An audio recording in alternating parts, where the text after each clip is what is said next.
Bismillahirrahmanirrahim. Assalamualaikum warahmatullahi wabarakatuh. Alhamdulillah wassalatu wassalamu ala Rasulillah wa ala alihi wa man tabi'ahum bi ihsan ila yaumiddin. Allahumma inna nas'aluka ilman nafi'a wa rizqan thayyiba wa amalan mutaqabbala. Puji syukur kita panjatkan pada Allah, salawat dan salam mungkin tercurah pada junjungan kita Nabi Nabi Agung Muhammad sallallahu alaihi wasallam. Baik, ibu-ibu sekalian, kita lanjut kembali pembahasan kedua untuk hari ini, pertemuan kedua dari pendidikan anak dalam Islam dari buku Tarbiyatul Aulad fil Islam karya Syekh Abdullah Nasir Al-Ulwan, penerbit Insan Kamil. Kita lanjut halaman ke-6.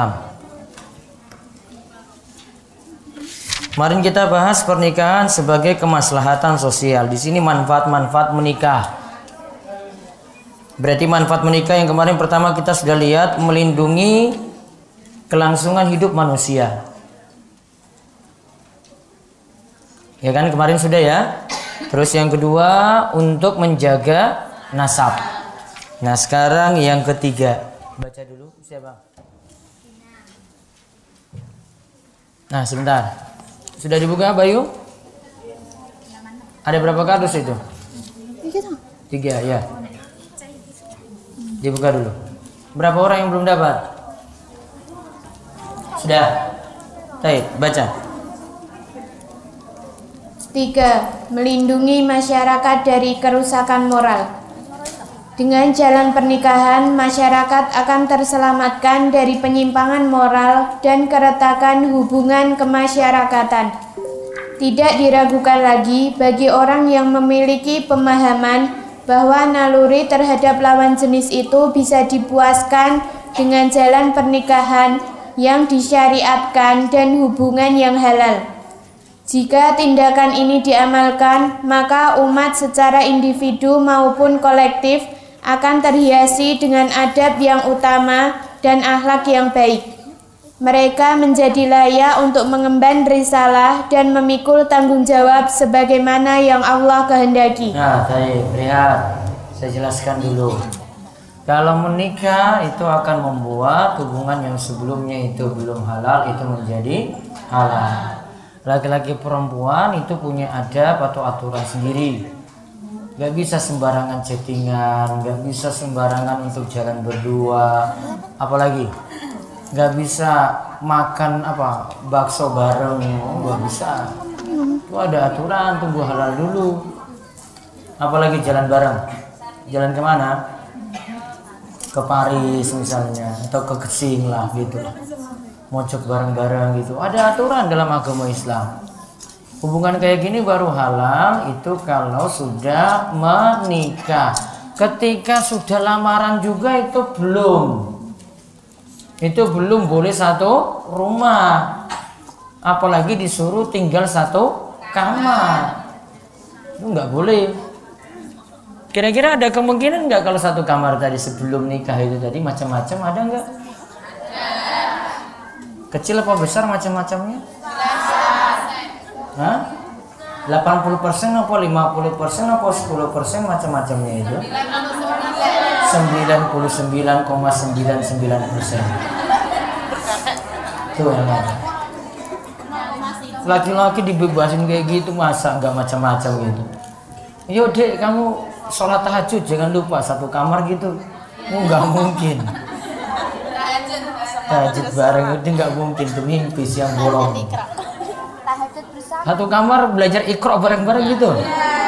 Udah ini tajwidmu ini belum benar. Kita belajar Iqra bareng-bareng gitu. Oh, nggak mungkin juga. Belum halal nggak bisa gitu. Oh, bahasa Arab. Ana nahnu gitu ya.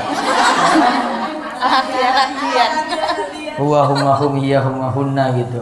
Yang lanang ora iso, sing wedok apalagi wis yang bodoh ngajar bodoh berarti. Ya ada hubungan kayak begitu, belum halal ya belum bisa ngapa-ngapain. Hubungan belum ada sama sekali itu halal. Nanti ketika sudah ijab kabul sah itu baru hubungan. Maka mata baru bisa dipuaskan ketika sudah menikah. Ya, begitu juga tangannya bisa dipuaskan juga kalau sudah menikah. Sampai yang lebih daripada itu. Nah, buktinya di sini lihat ada penjelasan lagi di bawahnya. Alangkah benarnya sabda Nabi tentang tampak jelasnya hikmah moral dari pernikahan dan manfaat sosialnya ketika beliau menganjurkan sekelompok pemuda untuk menikah.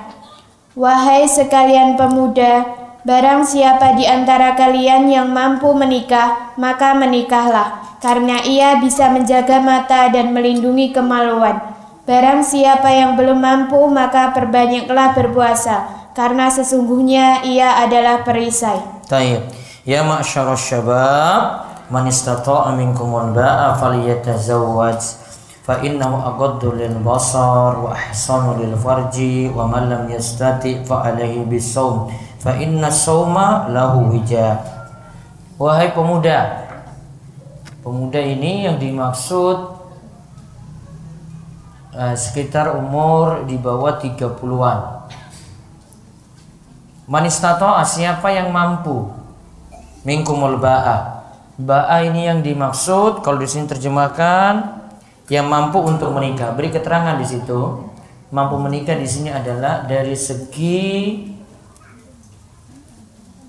finansial maupun hubungan intim. Mampunya di sini dari segi dia mampu secara finansial, yaitu keuangan, dan mampu dari sisi berhubungan intim. Maka kalau sudah seperti itu jadi dikatakan mampu. Maka orang tua lihat keadaan anaknya itu sudah mampu dari sini tanggung jawab, nggak mesti mapan, nggak mesti punya motor dulu, nggak mesti, apalagi punya rumah atau istana dulu, nggak mesti punya motor dulu, nggak mesti juga dia punya pekerjaan yang tetap, nggak mesti juga. Yang penting mau tanggung jawab karena dia nikahi anak orang. Jadi mampu tadi ada dari sisi apa tadi? Satu, finansial, yaitu keuangan. Yang kedua, dari sisi hubungan intim. Terus dikatakan maka menikahlah, falyatazawwaj, menikahlah. Manfaat menikah di sini sebutkan dua, fa innahu aghaddu lil basar wa ahsanu lil farji. Maka sebutkan di catatan lagi, manfaat menikah ada dua dari hadis ini ya. Manfaat menikah dari hadis ada dua. Satu, lebih jaga pandangan. Dua, lebih jaga kemaluan.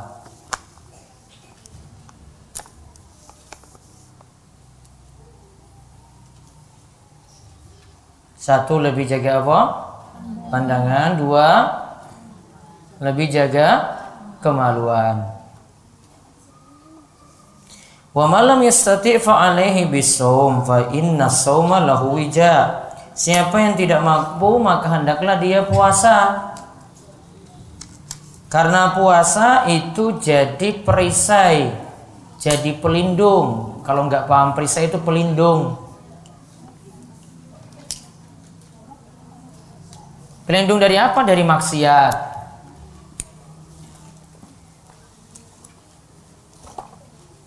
Berarti di sini cuma dua saja Nabi SAW itu sarankan. Yang pertama menikah. Kalau tidak mampu menikah, puasa berarti.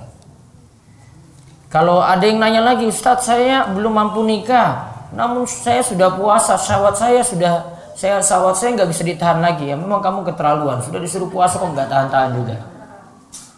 Puasa jadi solusi, nggak ada lagi jalan lain lagi. Berarti puasanya belum benar. Kalau dia masih jawab, oh saya nggak bisa lagi nahan syahwat lagi, saya padahal sudah puasa, puasamu nggak benar berarti. Kalau puasa yang benar, puasa itu jadi pelindung tadi, ya, dari dirinya untuk berbuat maksiat. Berarti solusi bagi anak muda di sini Nabi SAW memberikan ada dua solusi bagi anak muda untuk masalah syahwatnya ada dua. Yang pertama, menikah ketika mampu. Yang kedua,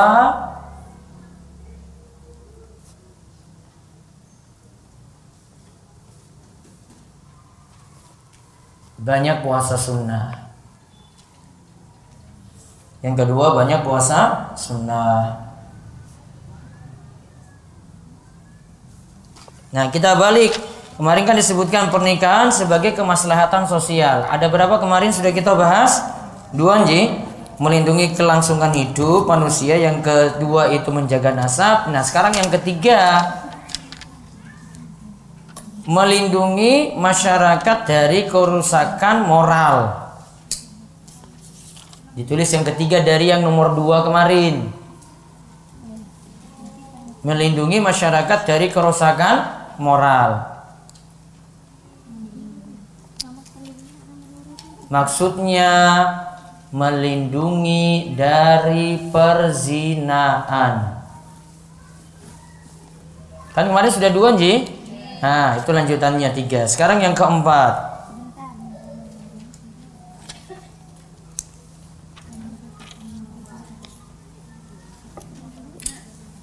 Kalau zaman canggih tuh orang nyatet dengan buku lagi loh. Komputer. Dia bawa laptop gitu. Langsung nyatet. Udah. Sekarang yang keempat. Baca lagi. Ayo, Vina. 4. Melindungi masyarakat dari berbagai penyakit. Dengan jalan pernikahan, masyarakat akan selamat dari penyakit yang berbahaya yang bisa menjerumuskan anak-anak ke dalam perbuatan zina, perilaku yang menjijikkan atau free sex, pergaulan bebas. Sebab perbuatan menyimpang tersebut bisa mengakibatkan penyakit yang mematikan seperti sipilis atau penyakit kelamin, kencing nanah, dan yang lainnya yang bisa membunuh keturunan, melemahkan badan, menyebarkan wabah, dan menghancurkan kesehatan anak-anak. Baik. Sipilis tadi apa? Penyakit kelamin, kencing nanah. Terus ada lagi membunuh keturunan dan seterusnya. Yang lebih parah lagi apa penyakitnya? Hah? Apa? Gara-gara free sex, seks bebas? HIV, AIDS. Dikira itu HIV AIDS itu cuma untuk orang-orang nakal aja. HIV AIDS itu ada juga orang-orang baik juga. Pernah ada yang WA saya kira saya nggak kenal orangnya. Mas, saya mau curhat sama Mas. Kamu siapa? Saya dulu juga muridmu. Kemudian saya juga dulu jadi sekretaris di suatu yayasan. Taib, masalahmu apa? Saya memang punya kesalahan dulu. Sekarang saya mau menikah. Namun saya ketika periksa kesehatan saya ke dokter, dokter memvonis saya terkena HIV. Padahal anak baik-baik loh ini. Dulunya. Tahu kenapa? Saya nggak mau tanya dia, tapi saya sudah curiga. Sebenarnya bukan seks bebas, bukan apa dengan perempuan. Dia homo. Ya, homo. Cuma curiga aja saya. Suuzonnya saya seperti itu. Ya, karena lihat dari tingkah lakunya. Karena kalau dia dengan cewek nggak mungkin. Pasti dengan cowok. Berarti cowok dan cowok.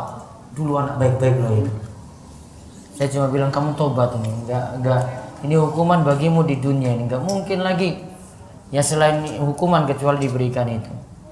Ya, segerakan itu hukumannya di dunia itu tadi. Gara-gara freak sex tadi. Makanya yang keempat ditulis melindungi masyarakat dari berbagai penyakit. Melindungi masyarakat dari berbagai penyakit.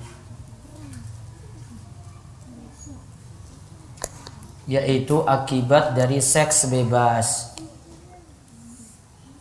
Akibat dari seks bebas. Ada pernah status di Instagram itu saya baca tentang anak rohis. Ada yang pernah curhat ke ketua rohisnya, saya sudah berzina dulu di sekolah 20 kali. Dengan perempuan, dengan pacar yang berbeda. 20 pacar berarti. Dan semuanya itu bukan karena dia, namun karena perempuannya semuanya. Perempuan yang ngajak dia. Berarti dia cakep sekali berarti. Semua perempuan itu rela bayarkan ongkos dia untuk datang ke rumah perempuan ini terus berzina di situ. 20 perempuan gratis jadi laki-laki. Ganti dengan 20 perempuan berbeda. Tuh seks bebas anak-anak sekarang tuh kayak begitu.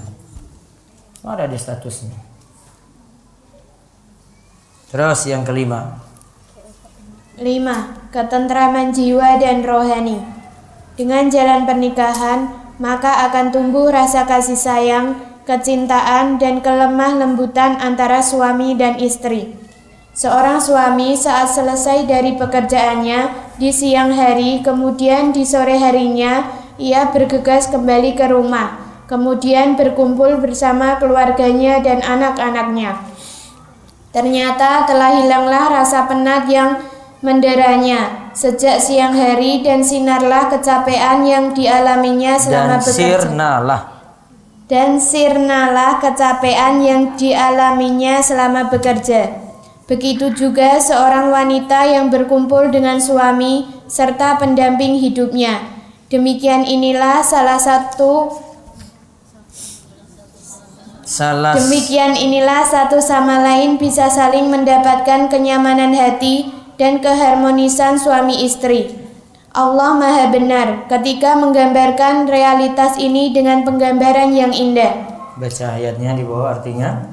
Dan di antara tanda-tanda kekuasaannya ialah Dia menciptakan untukmu istri-istri dari jenismu sendiri supaya kamu cenderung dan merasa tentram kepadanya, dan dijadikannya di antaramu rasa kasih dan sayang. Sesungguhnya pada yang demikian itu benar-benar terdapat tanda-tanda bagi kaum yang berfikir. Baik, Quran surat Ar-Rum ayat 21 ditulis nomor 5. Dengan menikah akan dapat ketentraman dan ketenangan jiwa. Dengan menikah akan dapat ketentraman dan ketenangan jiwa.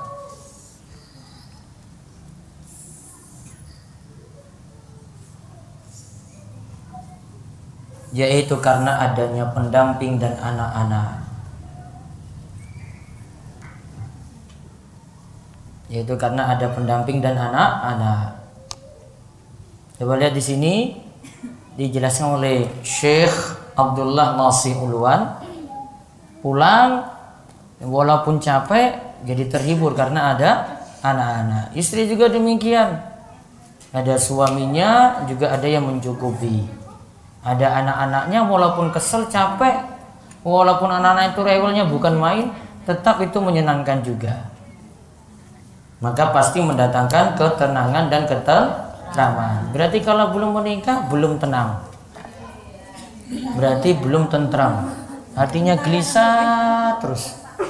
Galaunya banyak. Maka statusnya biasanya orang mutu. Ya, status apa di Instastory-nya ke galau semuanya. Ya, lagi bete masuk di story-nya di situ. Ada saja bukan story-nya tiap setengah jam itu keluar. Ya, semua galau-galau semuanya. Waduh, ini makan bakso sendirian nggak ada yang nemani. Ya memang galau, kamu terus menderita sendiri. Ya, karena nggak tenang, nggak tentram. Maka solusinya apa kalau begitu? Ya, mudah-mudahan diberi taufik dan hidayah. Kalau orang sadar-sadar ya wallahu a'lam. Mudah-mudahan Allah buka pintu hatinya yang masih tertutup. Baik. Terus yang ke berapa lagi? 6. Kerjasama suami dan istri dalam membangun keluarga dan pendidikan anak. Masya Allah. Berarti ada kerja sama suami dan istri. Terus di bawahnya. Dengan jalan perkawinan, maka suami istri akan tertuntut untuk saling bekerja sama dalam membangun keluarga dan memikul tanggung jawab. Satu sama lain saling melengkapi dalam melaksanakan tugas. Seorang wanita tentunya akan bekerja sesuai dengan kekhususan dan tabiatnya, yaitu mengatur sebaik mungkin urusan kerumah tanggaan dan mendidik anak-anak. Benarlah seorang yang berkata, "Ibu itu ibarat sekolah jika engkau persiapkan dirinya. Berbakti engkau telah menyiapkan bangsa dengan suatu bangsa dengan dasar yang baik." Demikian juga seorang suami, ia bekerja sesuai dengan kekhususan dan tabiat kelaki-lakiannya, yaitu dengan bekerja menghidupi keluarganya, mengerjakan pekerjaan yang berat, serta melindungi keluarga dari bahaya dan musibah yang datang setiap saat. Jika demikian, sempurna sudah ruh kerjasama antara suami dan istri, sehingga akan mencapai hasil yang paling baik, yaitu terbentuknya anak-anak yang soleh dan terdidiknya generasi yang beriman yang tersemat di dalam sanubarinya kekuatan iman dan nyawa Islam. Bahkan seluruh anggota keluarga akan merasakan kenikmatan dan ketentraman di bawah naungan kecintaan dan kedamaian. Baik, berarti tulis yang keenam. Dengan menikah ada kerjasama suami dan istri. Dengan menikah ada kerjasama suami dan istri dalam membangun keluarga dan mendidik anak.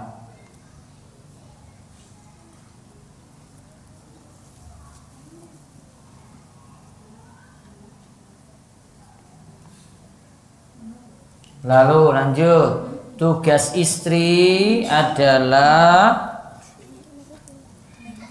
mengurus rumah dan mendidik anak. Tugas istri adalah mengurus rumah dan mendidik anak. Sedangkan tugas suami adalah menghidupi keluarga dan mengerjakan pekerjaan yang berat.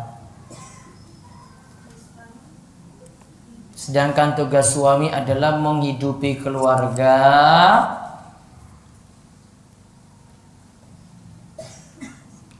dan mengerjakan pekerjaan yang berat.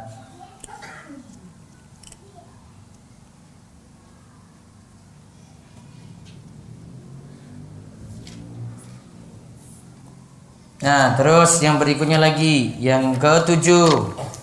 7. Menumbuhkan naluri kebapaan dan keibuan. Dengan pernikahan maka akan tumbuhlah naluri kebapaan dan keibuan dalam diri orang tua. Akan lahir dari hati keduanya perasaan-perasaan yang mulia. Tidak diragukan lagi bahwa di dalam perasaan-perasaan itu tersimpan pengaruh yang mulia dan hasil-hasil yang baik dalam membina anak-anak, mengawasi kemaslahatan mereka, dan bangkit bersama mereka menuju kehidupan yang tentram dan aman menyongsong masa depan yang utama dan mulia.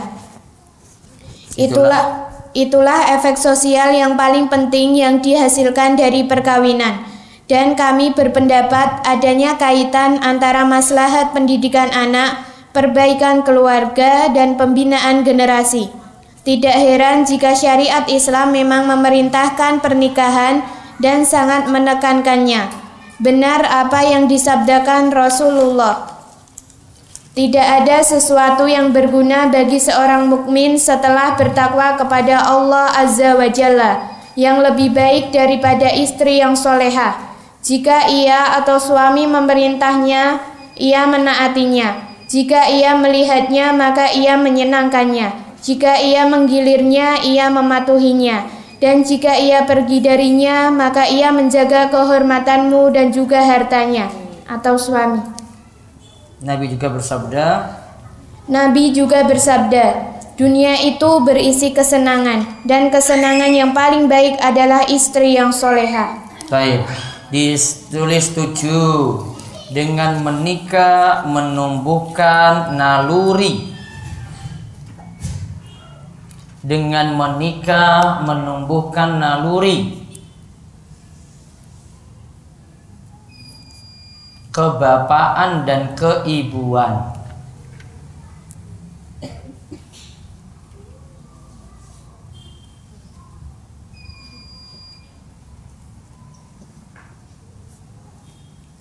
Nah, terus di sini beliau sebutkan ciri-ciri wanita soleha. Ada hadis yang beliau bawakan dari Ibnu Majah.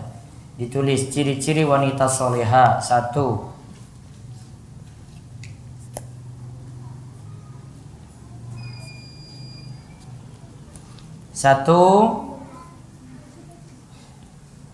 Mentaati suami ketika diperintah. Mentaati suami ketika diperintah.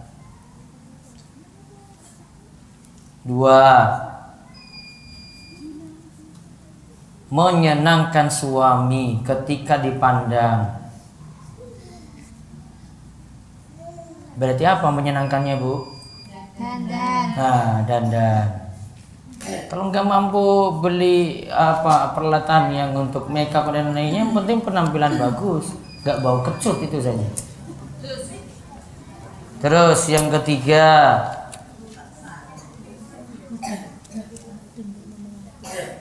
menjaga kehormatan ketika suami tidak ada. Menjaga kehormatan ketika suami tidak ada. Berarti nggak berzina di sini. Nggak selingkuh kalau suami pergi. Lalu yang keempat, menjaga harta suami.